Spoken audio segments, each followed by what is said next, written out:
Stuff? I must be mellowing with age, but I want to say this very clearly. The next time I'm not asked the first question, fucking walk out.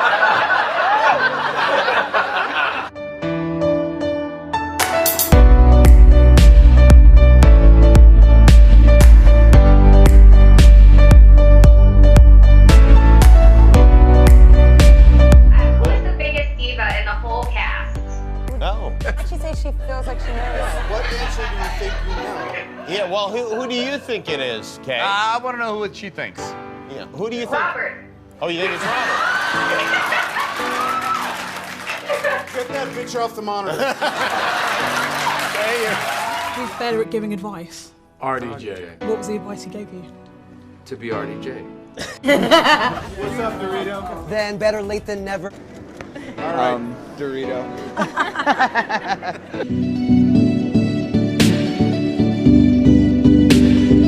Kyle,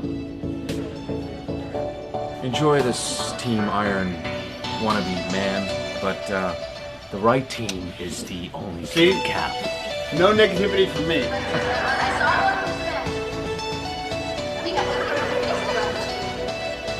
Remember? It was memorable. I got two. I counted on it. Yeah. Like that.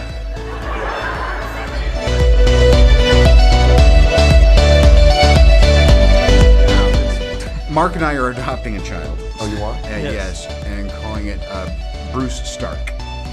It's going to be great. Dern. Tony Banner. Tony Banner sounds great. It does. A helicopter flew down and Robert got out and came for his audition. but yeah, so I go into this room to do the audition and I see Robert Downey Jr.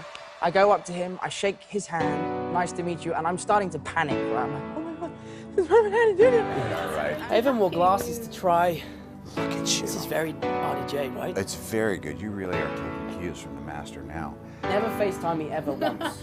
Now it's become a bit of a thing. Why are you answering your phone in the middle of an interview? Because it's you. Yeah, If it was my mom... I've just gotten so used in the last 5 years to kind of co-writing word for word whatever I'd done. But Joss would just go write 3 pages of options, and it was kind of like he just did all the work writing wise. So I forget whose stuff was whose. I'm glad it worked. You're just friends. We're friends. Robert, do you feel like the godfather of these superhero movies? He feels it or not, he is. The balustrade. I was so overcome with your goodwill. Did he invite you to You jumping ship. The first kind of an obvious, it's real low-hanging fruit to say Downey. I mean, he's been he's such a wonderful guy and so talented and so experienced and so supportive, and he's always been in my corner. I've always felt supported by him, and he really brings everybody in to the group and makes sure everyone feels welcome, and especially on this last one.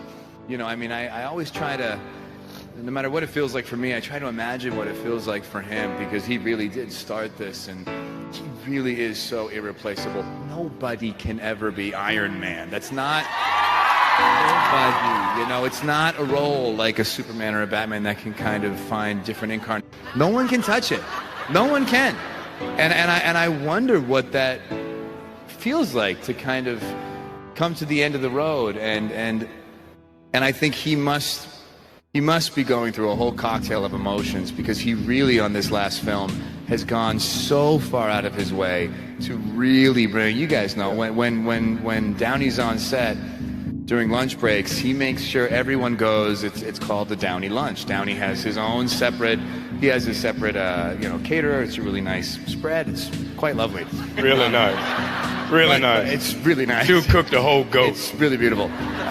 Just a goat. But he'll bring everyone over, and I can only imagine what it might feel like to be someone who's coming into the Avengers world for the first time, or playing one of the supporting roles in another franchise, and maybe feeling a little intimidated, because, I mean, I feel intimidated still sometimes. And and he just really, just opens his arms and, God, it sounds so cheesy, but he makes it a family.